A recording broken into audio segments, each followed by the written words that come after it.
messieurs, bonsoir. Heureux de vous retrouver sur Panafrique Média pour votre rétro hebdo. Mais avant de rentrer dans le vif du sujet, voici les titres. Victor Mundunga, président du Conseil économique, social et environnemental, demande la rallonge du bureau de l'institution dont il a la charge. Il a été reçu à ce sujet il y a quelques jours par le président de la transition, Brice Clotaire Oligui Nguema, accompagné de son bureau encore incomplet. Et puis bientôt la fin du calvaire pour les épargnants qui ont été floués par la société de microfinance BR Sarl. Le CAP dirigé par Emmanuel Vemba a conduit à bon port le dossier. Ce samedi 25 novembre 2023, un protocole d'accord a été signé entre toutes les parties prenantes.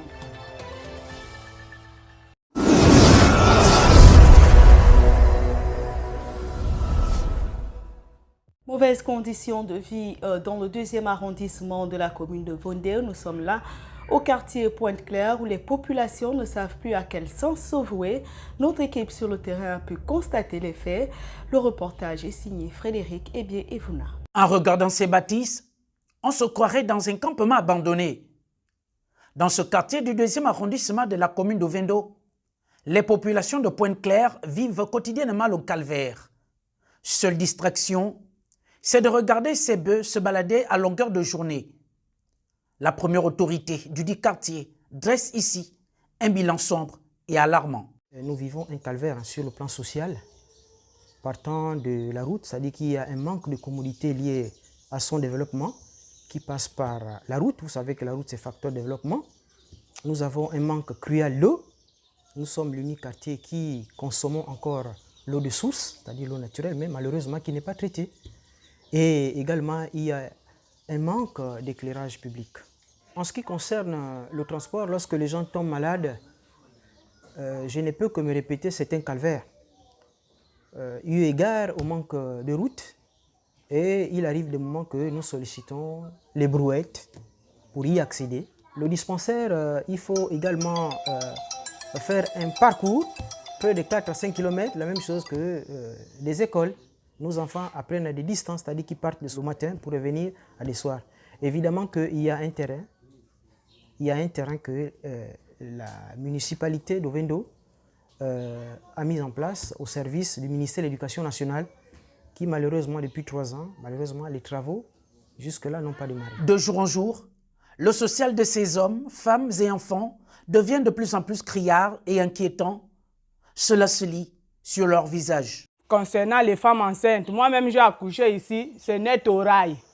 Par rapport à l'état de la route, il n'y a pas la circulation, il n'y a pas les voitures, il n'y a rien. Donc il fallait marcher pour accéder où on pouvait avoir de l'aide. Nous sommes abandonnés, délaissés. Pourquoi les quartiers les autres se développent? Nous vivons que les mêmes choses depuis des années. On a fait les enfants ici, les enfants ne font que vivre aussi le même calvaire que nous-mêmes. Nous ne sommes pas dans une bougrade. Nous ne sommes pas dans un village, nous ne sommes pas dans un canton, mais nous sommes en pleine ville. Malheureusement, nous vivons comme dans un village. Nous buvons la même eau que les bœufs de la Sougadelle. Je pense que vous avez bien vu le cours d'eau. Alors, en dehors de ça, nous avons un problème d'électrification de nos maisons. Parce que tout simplement, pour avoir le courant, il faut 2 km, voire 1 km, parce que le compteur est à, comment vous appelez ça, vous êtes passé au pont. Les compteurs se trouvent là-bas. Donc, pratiquement, en moyenne, c'est 1 km, 1 km 5 pour avoir le courant. Nous sollicitons, nous, pour nos maisons, des poteaux électriques qui pourra nous permettre, nous, populations de cette contrée, d'avoir nos compteurs sur nos maisons. Face à ce tableau noir, où l'équipe de reporters n'a pu trouver de l'eau potable à boire, les habitants de Pointe-Claire invitent le président de la transition, chef de l'État, à visiter un jour leur belle cité. D'attirer l'attention de Monsieur le Président de la Transition, Monsieur le Président de la République, chef de l'État, en la personne de Brice Clotaire Oligui, de lui faire une invite pour qu'il vienne vivre de vies issues le calvaire dont nous vivons au quotidien. Nous souhaitons que le chef Oligui, le président de la transition, vienne un peu voir notre cas, parce que là nous sommes fatigués. Les populations de Pointe-Claire espèrent voir un jour leurs conditions de vie s'améliorer. Afin de rendre plus convivial et sécuriser l'environnement scolaire, le lycée André-Gustave Anguillet a pris certaines mesures pratiquées entièrement par le personnel du dit établissement en raison de l'absence d'une agence étatique ou privée dédiée à ces questions. Frédéric Ebiefuna. Chaque matin, avant d'avoir accès dans les salles de classe, les élèves du lycée André-Gustave Anguillet sont assujettis à l'opération de fouille. Stratégie mise en place par les dirigeants de l'établissement dans le but de lutter contre la problématique des violences en milieu scolaire. Nous fouillons tous nos élèves afin de vérifier tout ce qu'il y a dans les sacs. Si on trouve des éléments suspects, on convoque les parents et on écoute l'enfant pour savoir pourquoi il a cet élément-là. Et après, selon les cas, on peut les orienter vers le service de psychologie ou le service social. Des scènes choquantes dans nos lycées et collèges, mais également dans la porosité des portails d'accès à ces lieux d'apprentissage. Couteaux, paires de ciseaux, explosifs et autres ustensiles de cuisine sont des objets fréquemment retrouvés dans les cartables des élèves. Il nous est arrivé depuis la rentrée d'avoir des enfants qui arrivent avec des couteaux. Parce qu'ils ne se sentent pas en sécurité, pour des cas de harcèlement. Seulement, on est obligé d'appeler l'élève, de convoquer l'élève aussi harceleur. Et ils sont auditionnés au niveau de, comme je disais, au service social ou au service de psychologie et ils sont suivis. Lorsqu'on fait appel aux parents, c'est pour les impliquer dans le processus, dans le travail avec l'enfant. Parce que généralement, ce sont des enfants en souffrance psychologique. Donc, le parent doit participer également à ce travail-là. Une organisation louable et encouragée. Vivement que cela se fasse dans d'autres établissements scolaires du pays pour mettre fin, sinon de freiner ces multiples formes de violence. Par ailleurs, les autorités de la transition doivent y réfléchir pour remettre en place la sécurité scolaire dans des établissements primaires que secondaires. Toujours au lycée André-Gustave Anguillet, notre équipe a pu assister à une discipline, une rigueur pratiquée chaque lundi, la levée des couleurs. Frédéric Ebiefuna. Au lycée André-Gustave Anguillet d'Awungu, dans la commune d'Ovendo, les élèves sont disciplinément habillés, tout mobiles, les yeux rivés vers le ciel, pour observer avec respect la montée des couleurs, le vert, jaune et bleu. Je suis d'avis avec les autorités. Déjà ici au lycée André-Gustave Anguillet, nous montions les couleurs depuis longtemps. Ça fait 5 ans que je suis là, les couleurs montaient. Ce matin, vous avez assisté à la levée des couleurs, conformément à la décision prise par le gouvernement. Ce qui se faisait depuis longtemps ici, accompagné de l'hymne national. Oui. Se réapproprier des valeurs républicaines telles que souhaitées par le CETRI. Pour cela, le civisme dans les établissements scolaires doit s'appliquer. Il faut enseigner aux enfants le civisme. Les enfants doivent connaître ce qu'est l'hymne national, ce qu'est le drapeau et en tirer les valeurs qui sont là-dedans. Le conseil doit être adressé aux enseignants d'éducation civique. Dans les salles de classe, ils doivent enseigner les paroles correctes de l'hymne national. Je pense que c'est ce conseil-là que je peux donner. Vous avez vu, les enfants chantent, mais il y a des paroles qui ne sont pas encore assez correctes. Voilà, s'il y a un conseil, que les enseignants d'éducation civique fassent leur travail à leur niveau. Les apprenants et le corps administratif, sous les ordres du proviseur du lycée André-Gustave Anguillet, exécutent avec rigueur la mesure prise par les plus hautes autorités de la transition. Le collectif Ndiembu Tietou, habitant des cités Atlantiques et Ebakor, ne lâche pas du lest quant au conflit qui les oppose à la Société nationale immobilière, SNI, cette société qui dit ne pas les reconnaître en tant qu'occupants ou locataires. Plus de précisions dans ce reportage.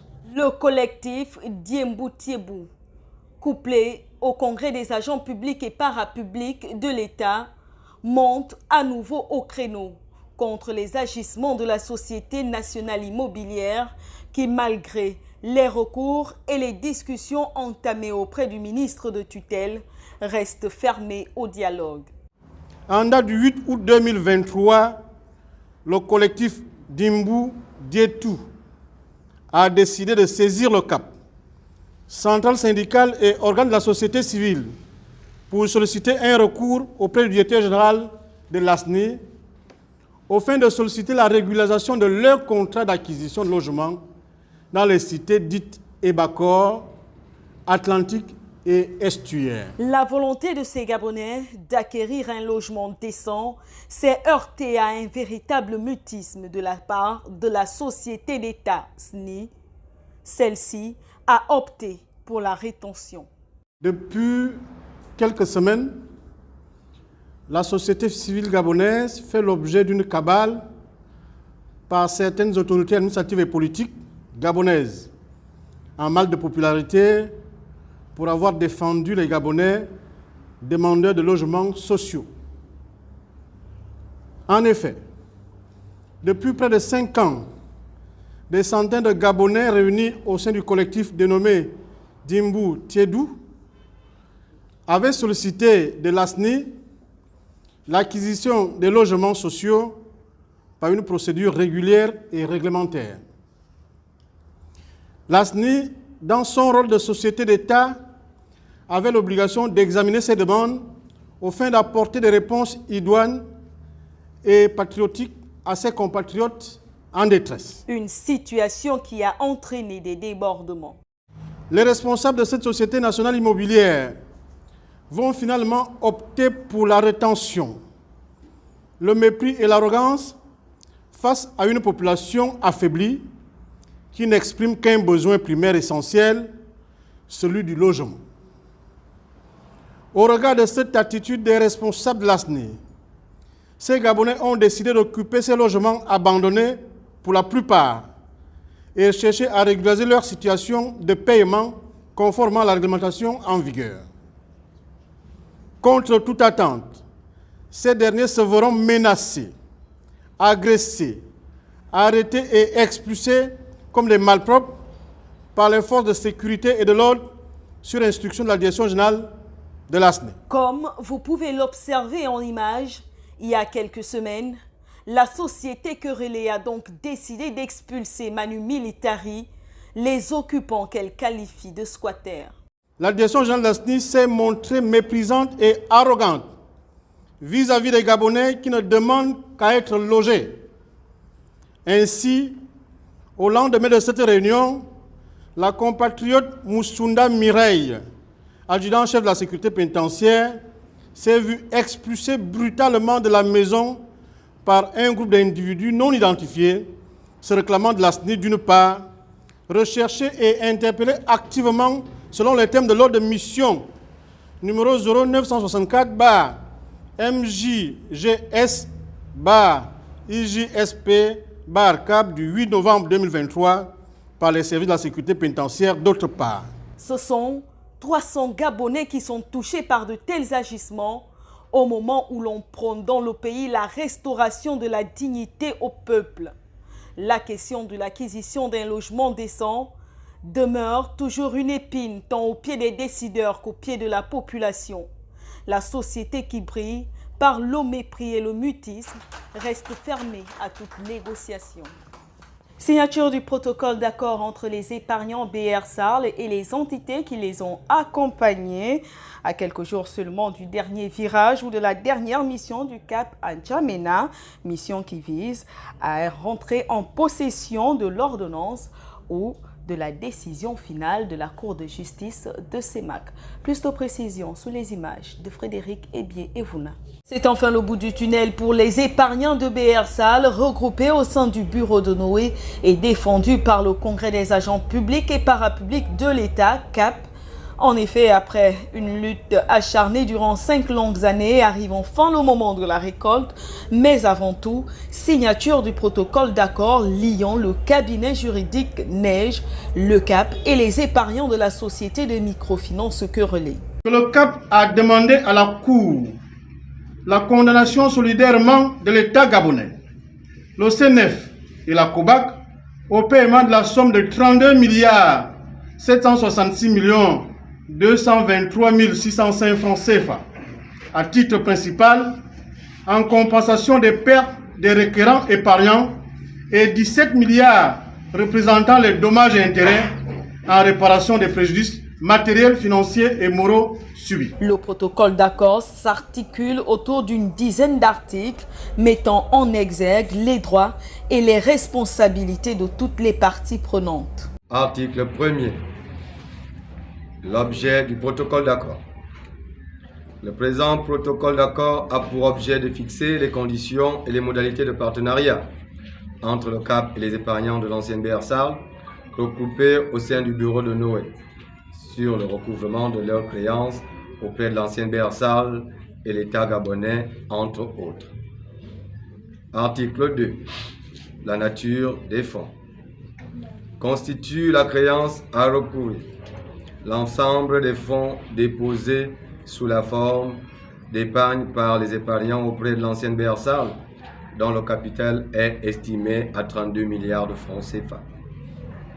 À celui-ci s'ajoutent éventuellement les dommages et intérêts à venir. Article 3. Du paiement des capitaux aux épargnants. Les capitaux des épargnants sont protégés par le CAP. Ils font l'objet de paiement intégral. Toutefois, en cas de non-participation de l'épargnant aux charges de la procédure, il y est prélevé 15% au moment du paiement, en compensation des charges supportées par les autres. Notons que ce protocole d'accord a été approuvé par tous les épargnants et les entités qui les ont accompagnés. D'ailleurs, au cours de cette cérémonie, après signature des différentes entités, tous les épargnants présents ont eu à parapher l'audit document fait en 5 exemplaires, dont une copie pour le CAP, une pour le bureau de Noé, une pour le cabinet juridique Neige, une pour la Cour de justice de la CEMAC à N'Djamena et une pour les autorités désormais en charge du pays. Et puis le bureau du CES reçu en audience par le président de la transition, chef de l'État, Brice Clotaire Oligui Nguema. Parmi les préoccupations mises sur la table de discussion par le président du CES, compléter ou rallonger le bureau de cette institution. Les détails avec la presse présidentielle. Le Conseil économique, social et environnemental, organe consultatif avec à sa tête, durant cette période de la transition, Séraphin Mundunga. L'institution a la lourde charge de coller aux exigences de la charte du CTRI.